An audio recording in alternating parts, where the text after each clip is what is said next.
ሁለተኛ እዩ ጩፋ ታቦቱን እንዴት እንዳለ ድንግል ማርያምን ምን እንዳለ እንስማው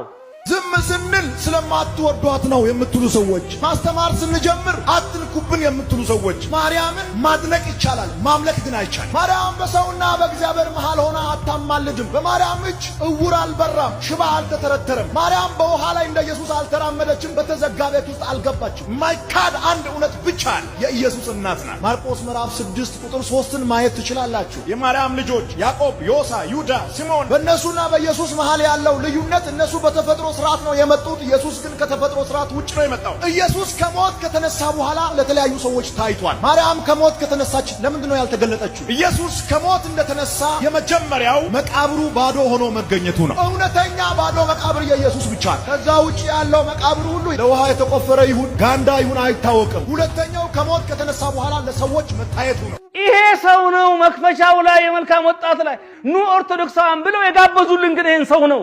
ምንድነው የምትፈልጉት ከዚህ በላይ እንዴት ነው እዛ ውስጥ ገብታችሁ እናንተ ማህተባችሁን ጠብቃችሁ የምትወጡት አሁንም አልነቃችሁ ማንቂያው ሲደወል ደወሉ አልነቃችሁ ንቃ ነግሬሃለሁ